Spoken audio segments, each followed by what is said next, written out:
la viticulture savoyarde est une viticulture d'histoire.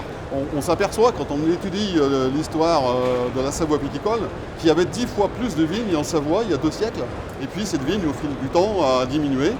Et là, depuis les années 60, on a arrêté l'hémorragie de la décroissance. Et on est en reconquête, notamment sur des terroirs qui sont hautement spécifiques, sur des coteaux, sur des sols qui ont vraiment une nature géologique intéressante. Et on fait un travail de reconquête de territoire. Au niveau de la pente, on fait un travail de reconnaissance aussi au niveau de l'ampélographie. Monsieur JP, bonjour. Ah, non, c'est une visite épuisante. Hein. Oui, et on travaille sur le triptyque, terroir, cépage et les hommes, puisque le savoir-faire existe. Et en plus de ça, il se perpétue, puisque la viticulture savoyarde est une viticulture qui se rajeunit actuellement au niveau des viticulteurs. Donc il y a une vraie reconquête à tous les niveaux. Et c'est pour cela qu'on est venu à Vinexpo, pour faire découvrir cet ensemble de choses qui est une vraie valeur pour notre territoire savoyard. Vous avez beaucoup de monde, c'est déjà bien. Oui, lui, il était là tout à l'heure. Les négociants sont heureux, il y a beaucoup de monde. J'espère que ça va bien marcher. C'est tout à l'honneur de Bordeaux et des Vins. On fait du bon vin là où on a envie d'en faire. Il y a des régions où on ne pourra jamais en faire, à peu près certains, mais il y a plein de régions de France et d'ailleurs dans le monde qui ont un potentiel viticole élevé, voire très élevé, et où on ne cultive pas la vigne. Donc Roger Dion a parfaitement mis le doigt sur cette affaire-là.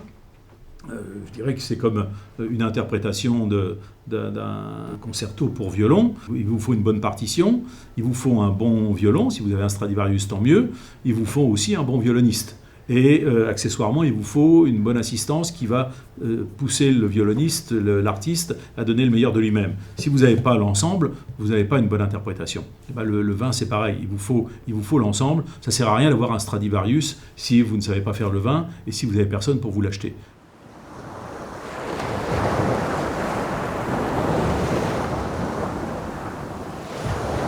L'origine du vin dans l'Antiquité, elle se situe au Proche-Orient. Alors, l'origine exacte est discutée, on pense aujourd'hui que ce sont les plateaux iraniens ou les hauts plateaux anatoliens. Différents pays se disputent l'origine du vin. Ce vin va être transmis à d'autres cultures, les plaines de la Mésopotamie, l'Égypte, la Grèce. De la Grèce, il va arriver très tard avec la colonisation du sud de l'Italie, de la Grande Grèce, en Occident. Quand je dis tard, c'est au 8e, 7e siècle avant notre ère. On cultive déjà du vin en Italie bien plus anciennement, dès l'âge du bronze, mais disons la production commerciale, la production à grande échelle du vin, c'est quelque chose de relativement récent dans l'histoire de l'Occident. L'organisation de l'espace terrestre, donc qui fait l'objet de la géographie, l'organisation de l'espace terrestre naît de la volonté humaine et non pas d'une obligation, d'une nécessité absolue. Et Dion l'a montré pour la vigne. Il commence même son livre comme cela, en disant que le vin est une boisson de dilection, et non pas une boisson de nécessité. On peut vivre sans vin. Moi j'ai tendance à dire tellement moins bien, mais vouloir boire du vin, c'est une volonté d'affirmation identitaire et culturelle. Jupiter, par ta bienveillance, tu nous permets ce jour de célébrer la vendange tant attendue. Pour ce qui est des vignobles qui se mettent en place au début de l'époque romaine, dans la région Rhône-Alpes actuelle, qui comprend la Savoie, avec ce fameux cépage, la Lobrogica, dont les textes nous disent qu'il est indigène. D'où peut-il provenir ? Jupiter, nous t'offrons la plus belle grappe de cette vendange. Alors, il y a 2 hypothèses. La première, c'est qu'effectivement des cépages, des savoir-faire, des techniques aient circulé très tôt via les vallées alpines. Ces peuples alpins sont très fortement tournés en direction de l'Italie. Ils entretiennent des rapports très anciens, très étroits avec les Étrusques notamment. Et on peut imaginer que très tôt, ils ont acquis les techniques et les cépages qui leur permettent de produire du vin. Hypothèse numéro 1. La seconde hypothèse, qui a ma préférence, c'est d'imaginer que ces vallées alpines tournées en direction du Rhône ont bénéficié très tôt du commerce entretenu avec les Grecs de Marseille. Ils importent du vin dans les amphores et on peut imaginer qu'ils ont assez tôt acquis à la fois les cépages et les techniques qui leur ont permis de produire eux-mêmes leur vin. Et ce cépage allobroge se serait développé quelque part entre le 5e et le 2e siècle avant notre ère. Et il va être développé à une grande échelle au début de l'époque romaine. Alors le cépage, il est marqué juste devant vous. C'est quoi ? La mondeuse. C'est de la mondeuse ? C'est cépage savoyard.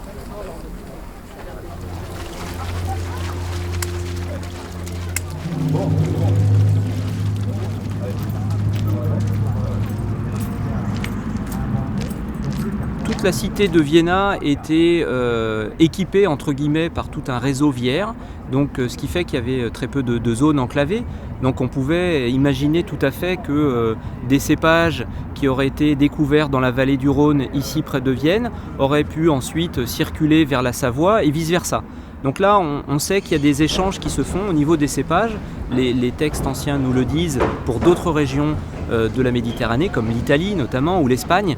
Donc on peut tout à fait imaginer qu'à l'intérieur de la cité de Vienna, il y a eu ces déplacements d'une région à l'autre pour échanger, implanter de nouveaux cépages, faire des essais. Et c'est vrai que les allobroges ont apparemment cette capacité à peut-être découvrir sur place des cépages qu'ils vont domestiquer et qu'ils vont adapter à certains terroirs. Donc c'est certainement le cas ici en vallée du Rhône et ça peut être aussi le cas potentiellement en Savoie également, dans des régions qui sont un petit peu plus montagneuses peut-être. Une idée reçue veut que la production vinicole chute brutalement avec la fin de l'Empire romain, dans l'Antiquité tardive.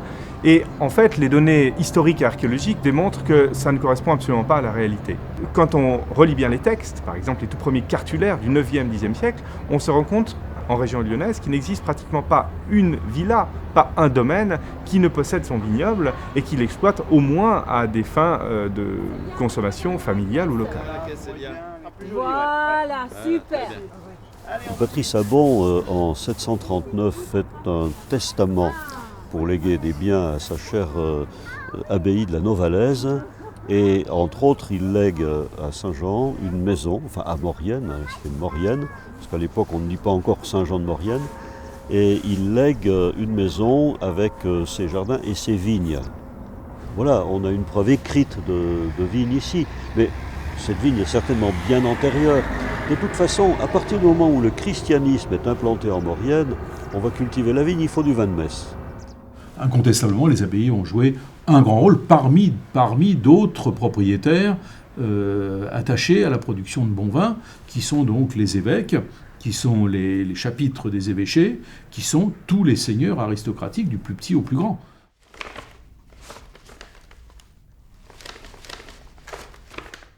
Le comte de Savoie possédait dans toutes les zones qui représentent, je dirais, le haut de gamme de la production savoyarde d'aujourd'hui, possédait des clos. Et d'une certaine manière, c'est cette présence comtale dans les endroits importants des crus savoyards qui remonte donc très haut, au XIIIe, même peut-être au XIIIe siècle, peut-être avant, qui explique l'importance du vignoble savoyard. Elle n'est pas trop pleine, tu devrais... Voilà. Pour en donner une superficie, c'est très difficile, mais je dirais que sur chaque paroisse où l'on produit du vin, un vin de qualité, le comte devait posséder entre 5 et 10 hectares en moyenne. Le vignoble que vous voyez sur ma gauche on sait qu'il s'appelle le Clos du Monarque depuis le XVe siècle. Le monarque, c'était évidemment les comtes et les ducs de Savoie. Il y avait beaucoup de relations entre la famille de Savoie et la famille de Bourgogne. La femme d'Amédée VIII était Marie, et s'appelait Marie de Bourgogne. Elle était une Bourgogne, et puis de toute façon, il y avait ces intermariages entre les grands souverains d'Europe à cette époque-là. Il y a eu beaucoup de liens avec la Bourgogne. Et d'ailleurs, probablement que tout l'apparat, toute la culture de cour de la Savoie était un peu copiée sur celle de la Bourgogne de l'époque. Il ne faut pas oublier non plus qu'on a affaire, comme dans toute l'Europe princière de l'époque, à des cours itinérantes. Donc il faut pouvoir, à un moment ou à un autre, approvisionner ces cours. Ces vignobles comtaux ont joué un rôle de marqueur de qualité qui explique aujourd'hui la présence d'appellations d'origine protégées, comme on dit aujourd'hui, qui sont les grands crus ou les principaux crus du vin de Savoie. du côté de Bonneville, le vignoble d'Aise qui est largement documenté dans les contes de Châtellenie de Bonneville.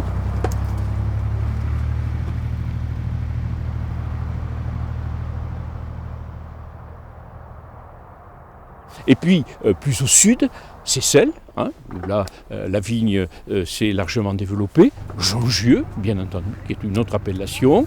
Chignin, où là, il me semble-t-il, le comte est un peu moins présent, mais un certain nombre de ses serviteurs ont développé aussi un vignoble personnel dans ces zones-là.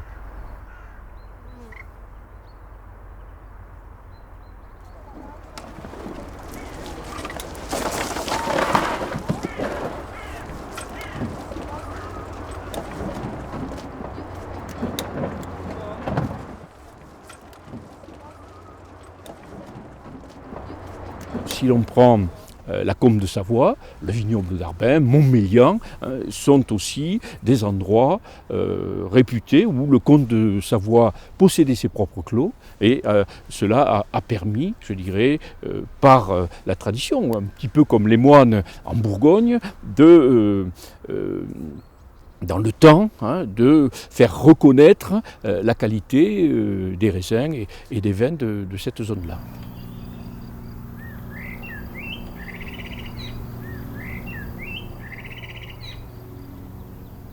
Il y avait des belles racines là.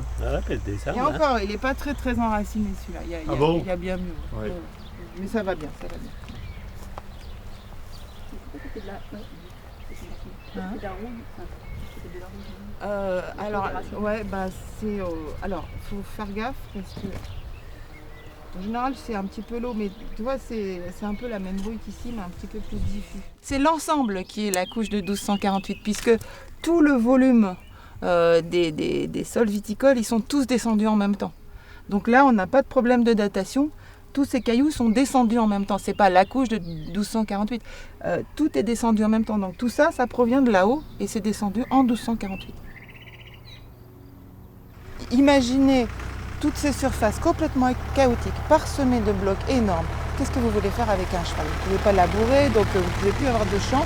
Donc dans ces cas-là, on installe de la vigne un petit peu, on peut la mettre un petit peu partout, on est tranquille, on la récolte. Donc ils ont créé, en fait, c'est un terroir qui s'est créé, mais ça me satisfait beaucoup plus que ce que dit monsieur sur le fait qu'avant, il n'y avait pas de grands vignobles et que c'est après, on est passé à un terroir difficile, compliqué, pas plat, sans mais continuité, et pas mal pour la vigne, puisque effectivement, elle peut, une racine de vigne, et en attendant, elle va faire le tour des blocs et du coup, la vigne va s'installer.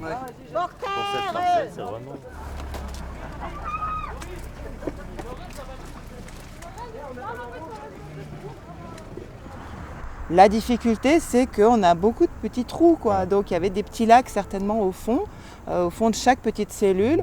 Et voilà. Qui ont pu être peut-être comblés à certains moments qui ont pour été le certainement développement. comblés. Et ça demandait un travail de plusieurs siècles. De Romains. De bénédictins, en l'occurrence. De bénédictins. Dion s'est beaucoup appuyé sur une phrase d'Olivier de Serres qui, dans son théâtre d'agriculture écrit en 1601, donne des conseils à tous les propriétaires agricoles, quels qu'ils soient. Et à propos de viticulture, Olivier de Serres dit, 1601 donc, « Que feriez-vous d'un grand vignoble s'il n'est en lieu pour vendre votre vin ?» Donc ça ne sert à rien d'être mono-viticulteur, c'est de ne faire que du vin si on ne peut pas le vendre. On ne peut pas vivre uniquement de vin.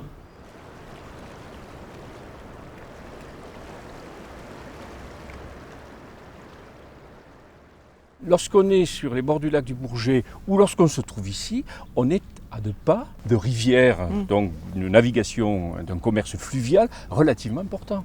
Il y a un port à Montmélian et effectivement, les évêques de Grenoble faisaient venir leur vin de la région de Chignin.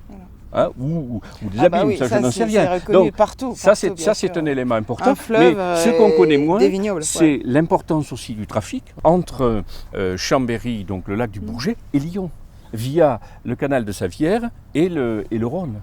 Certains vins plus proches, les vins de Chautagne notamment. La Chautagne était une région de beaux vignobles, bénéficiant d'un climat, je crois, favorable, grâce à la réserve d'eau que constituait le lac du Bourget, qui contribuait à adoucir les températures et à éviter les gels redoutables. Eh bien, le vin de Chautagne se vendait en effet à Genève de façon privilégiée, à certaines époques en tout cas. On parle du vin de Chautagne, on parle du vin Chindrieux, du vin de Chindrieux, du vin de Ruffieux, du vin de Frangy, du vin d'Apremont. Enfin, c'est renvoyé à un lieu et non pas à un cépage original. Le vin des Altesses, quand s'est-on mis à parler couramment de vin des Altesses en Savoie, vous connaissez évidemment l'origine, ce duc de Savoie qui aurait rapporté un cépage de Chypre au début du XIIIe siècle lorsqu'il est allé prêter main forte à son cousin paléologue. Altesse, on sait très bien que ça se référait précisément à Anne de Chypre. Non, je crois que c'est bien documenté, l'importation de plants de Chypre. Anne de Chypre qui a donc épousé Louis de Savoie, le fils d'Amédée VIII. Anne de Chypre a amené de Chypre justement plusieurs plants. Il y a l'Altesse, puis d'autres encore. Est-ce que l'Altesse arrive tout droit de Chypre à la période des croisades, ou est-ce que c'est un cousin germain d'un certain cépage qui viendrait de Hongrie? Alors, moi j'attends le verdict des personnes qui travaillent sur le sujet, mais je pense que, en ce qui me concerne, l'histoire est tellement belle, un pied de vigne qui arrive de l'île de Chypre et qui serait arrivé par le Rhône pour être implanté ensuite sur nos coteaux, les Altesses à Lucé et ensuite sur le coteau de Marétel, eh bien je crois que la vérité est peut-être là et il faut nous y résigner probablement. Les gens qui ont les moyens et qui veulent boire du bon vin dans une ville, eh bien soit ils le trouvent dans la périphérie immédiate si le terroir s'y prête et s'ils le décident ainsi. On voit bien avec le château Aubryon qui est dans la banlieue même de Bordeaux, par exemple, ou sinon ils vont l'acheter ailleurs. C'est pas grave, de toute façon ils peuvent payer le prix du transport. Donc si le climat ne s'y prête pas, ils vont l'acheter ailleurs.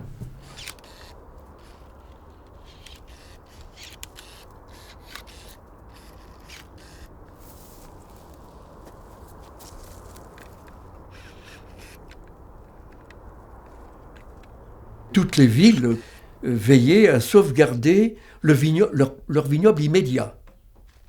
C'est le cas à Chambéry.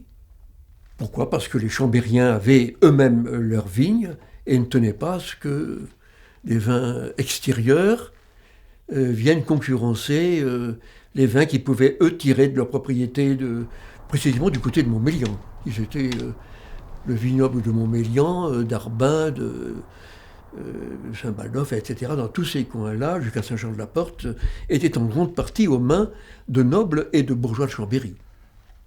Les grandes familles de Savoie étaient alliées non seulement aux grandes familles de Piémont, mais également à des grandes familles françaises. Et sur le plan des relations, de la consommation, des banquets, des réceptions, tout ceci marque des goûts nouveaux, des attentes nouvelles, et les banquets savoyards, étaient... quand on en lit quelques descriptions, par chance, eh bien, on s'aperçoit que c'est une cuisine, une gastronomie et un goût extrêmement raffiné pour les boissons jusqu'aux boissons exotiques. La famille royale n'avait pas de biens, à proprement parler, en Savoie, ni de vignoble, bien entendu. Son rapport avec la viticulture, c'était un rapport tout à fait officiel par l'intermédiaire des ministres, etc., et des autorités judiciaires en particulier. Donc les codes de justice, évidemment, attachaient une très grande importance au respect des règles en matière de viticulture. Le pouvoir royal sanctionnait évidemment l'ensemble de ces règles, bien entendu.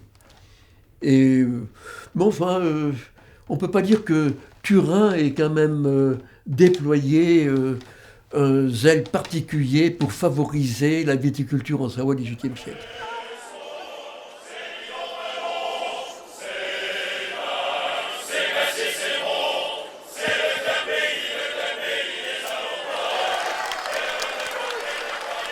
En 1860, l'espoir est immense pour les populations de Savoie.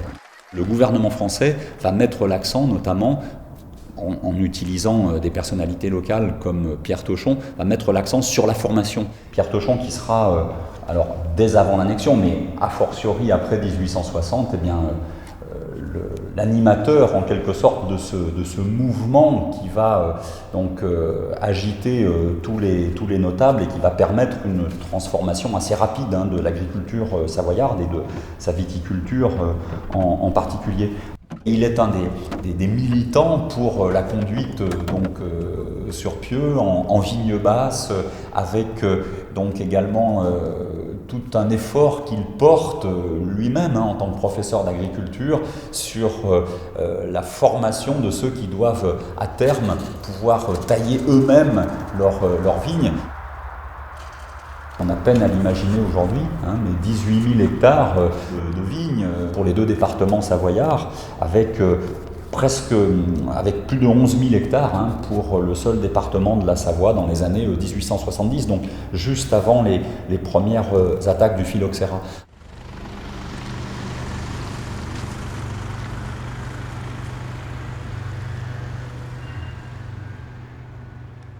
Le premier qui vraiment découvre scientifiquement la présence du phylloxéra, eh bien c'est le président de la Société d'agriculture de Chambéry, un dénommé Pierre Tochon, qui va jouer un rôle important en Savoie pour propager, j'allais dire, la bonne parole. Il aura du mal, c'est-à-dire l'introduction de la greffe, greffer le cépage français de Vitis vinifera sur des vignes américaines résistantes, comme Portegreffe. Mais ça a été très long.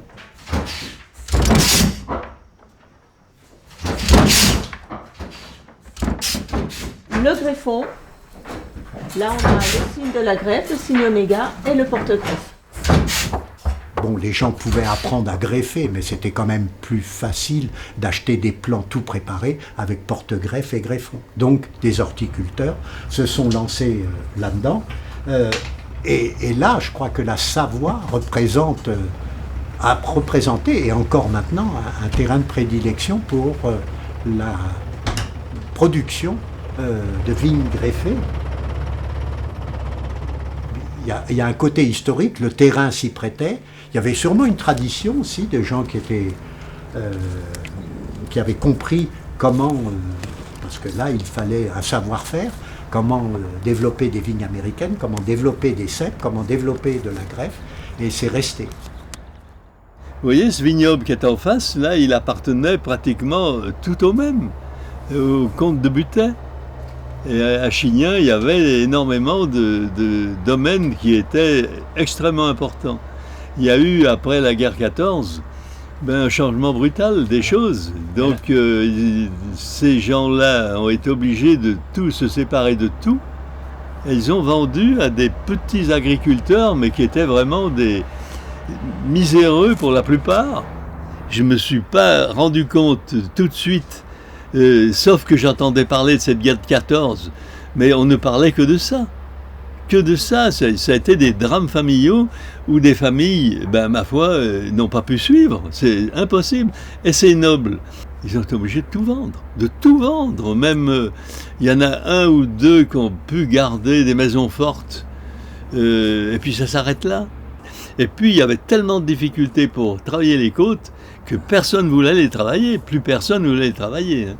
On faisait aussi bien du lait, c'est surtout le lait qui se vendait le plus cher à l'époque par rapport au vin. Quand il n'y avait pas d'appellation, eh bien les vins, le prix d'un litre de lait valait le prix d'un litre de vin. Le lait, d'un seul coup, quand les jeunes sont partis à la ville, c'était des doubles actifs, ils n'ont plus voulu faire ça.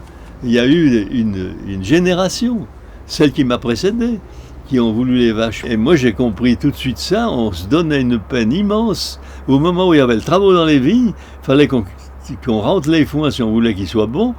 Et on ne pouvait pas tout mélanger. Alors, ça m'a d'ailleurs mis en conflit avec ma mère, bien que je l'ai beaucoup aimée, elle, contrairement. Mais quand j'ai voulu me séparer des vaches, elle en pleurait. Elle a dit la maison est perdue. Elle disait la maison est perdue. Moi je voulais faire que de la vigne. On y est arrivé, mais il a fallu y aller doucement. Mais alors, ces coteaux, vous dites, vous les avez connus tous en friche. Ah, moi je les ai connus tous plantés, mal plantés. C'était pas planté aussi beau qu'aujourd'hui, hein, mais ils étaient tous plantés.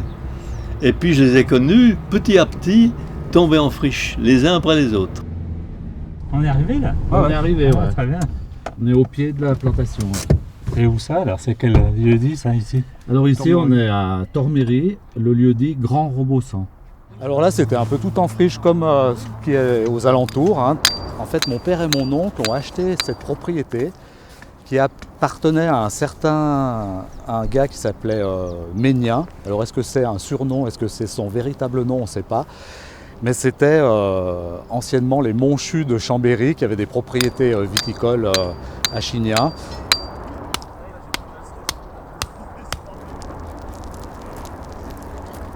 Aujourd'hui, voilà, on réalise un peu un vieux projet, un vieux rêve que mon père avait déjà à l'âge de 20 ans. Voilà. Ça sera la vigne la plus pentue, c'est pour ça que je ne vais pas la planter de façon traditionnelle comme les autres vignes, c'est-à-dire palissée. Par contre là, on va planter sur échalas. Donc on va pouvoir naviguer en travers de la pente et non pas dans le sens de la pente. Et ça sera beaucoup moins fatigant pour nous. Voilà.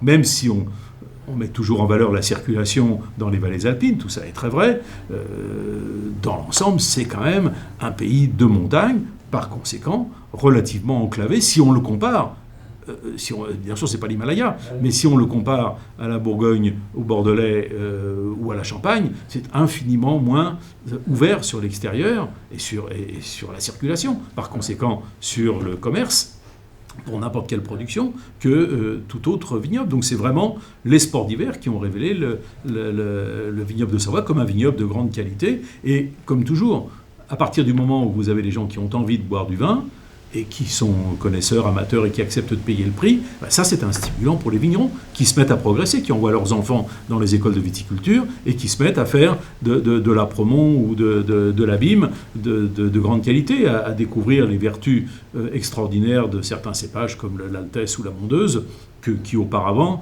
moi j'ai bu des mondeuses dans les années, quand je faisais ma maîtrise, dans les fin des années 60, début 70, il fallait vraiment s'accrocher pour boire de la mondeuse. Hein. Aujourd'hui vous avez des mondeuses magnifiques, extraordinaires, et longues en bouche, délicates, aromatiques, complexes. Ça c'est une génération de travail révélée par des acheteurs. Mettez-moi un peu plus par là. Comment? Un peu plus par là. Mettez-moi un peu plus là. Là, stop. Depuis 1973, c'est vrai que notre production a été facilitée par l'extraordinaire vitrine touristique des départements de renommée mondiale. Notre vignoble est passé donc de 1113 hectares en 1973 et a doublé aujourd'hui, puisqu'aujourd'hui on a 2100 hectares de vignes pour une production de 120 000 hectolitres. Donc aujourd'hui, moi je suis confiant en l'avenir des vins de Savoie grâce à la qualité justement de ces terroirs et surtout à l'arrivée d'une jeune génération de vignerons qui aujourd'hui sont passionnés par la qualité, et c'est cela qui nous donne envie encore de progresser. Et donc aujourd'hui, nous sommes une production diversifiée, dynamique et très jeune, et donc nous lui souhaitons un bel avenir. Merci. La Savoie indépendante, c'est une histoire politique, hein. On va pas la refaire, c'est 1860, on sait tous ce qui s'est passé. Là-dessus, moi ce que je peux dire, c'est qu'effectivement le Savoyard a gardé le caractère indépendant. Et je crois que le travail qu'on fait au niveau de la viticulture reflète un petit peu ces traits de caractère, cette envie que nous avons de communiquer sur notre histoire, sur nos savoir-faire. Et puis on est déterminé dans ce qu'on fait. Et on est déterminé sur la viticulture savoyarde d'arriver à lui faire reconnaître sa notoriété et ses lettres de noblesse à travers les viticulteurs, mais aussi à travers les produits qui évoluent sans cesse et qui maintenant sont reconnus sur les plus grandes tables par les plus grands spécialistes et puis qui aujourd'hui sont sur ce stand très international de Vinexpo. Et ça, c'est une vraie satisfaction.